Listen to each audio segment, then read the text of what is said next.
စပင်းကမချောက်သေးဘူးရူနောင်ဇက်ကောင်ဖင်းချမင်းထွက်လားမင်းကိုမေးစရာရှိရင်မနှက်ဖြန်မင်းပြောစရာရှိရင်မင်းထွက်လားဒီနေ့ရှင်းရှင်းလင်းလင်းမပြောနဲ့ငါမင်းနဲ့မကစားခဲ့ဘူးအိမ်ထဲမှာနေပါငါသွားလိုက်နဲ့လာခဲ့မယ်ဒီနေ့မင်းငွေ6000သုံးတယ်လို့ငါကြားတယ်ဒီဟာဝယ်တာနောင်တရစရာမရှိပါဘူးဟောက်ထွင်းချင်းဖြစ်ငွေရှာပါတင်းမိသားစုကိုပတ်စံဘယ်လိုပေးမလဲခင်းဖြောမင်းကိုပြောခဲ့တဲ့မင်းမိမဟုတ်ဘူးဒီငွေနဲ့အလုပ်ခွင်မှာစာတင်ရတာဘယ်လောက်ကောင်းလိုက်မလဲလာပါအဲ့ဒါကိုမြင်ချင်ပါတယ်ဘယ်လိုအရာတွေလဲပတ်စံတွေအများကြီးပဲဘယ်လိုလဲအိမ်မှာအမျိုးသမီးတစ်ယောက်ရှိတယ်ရောက်ခမကိုအဝေးကိုကြည့်ခွင့်မပြုဘူးကျွန်တော်ဒီနှစ်ဆက်လေးနှစ်ပါအမေကချင်းကလေးကိုဒုက္ခမပေးဘူး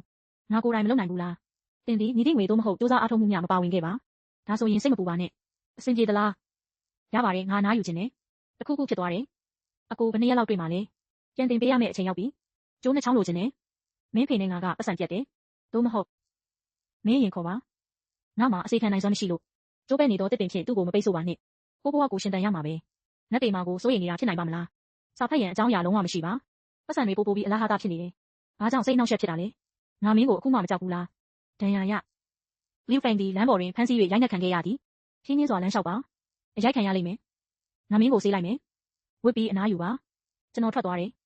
သူကမပြင်ဆင်ဘူးမင်းငါ့ကိုတခုခုလုပ်ခဲ့တာလားโอเคရက်နေငယ်လောက်အရင်ဆက်လိုက်ကြရအောင်အဲ့ဒီအခါမှာတိတ်ရှက်စရာမဟုတ်ဘူးခင်းဆိုင်ကိုငါပေးမယ်ပြန်ယူပါဒုက္ခလုပ်နေတာရက်လိုက်ပါမင်းရဲ့အပေါ်မှာအိတ်တယ်ငါအပြင်သွားပြန်နေဒီကောင်ပါလုပ်နေတာလေကစားတာကိုရက်လိုက်ပါကစားတာကိုရက်လိုက်ပါအိမ်ထဲဝင်ပြီးပထမဆုံးနေ့အိတ်ပျော်သွားရုံနဲ့မင်းငါ့ကိုခေါ်တယ်ဒါဖြင့်သူကငါ့ကိုမောင်းတယ်မဟုတ်ဘူးတခုခုကိုမြန်မြန်လုပ်ရမယ်မတွေ့ဘူးကောင်းကင်ကြီးကြနေတယ်ယောက်ျားကိုငါအားပေးရင်ငမေကဲသို့တောင်းရမည်နီးနက်နက်စာချက်ချင်းဤနေရာမှဤဆေးပင်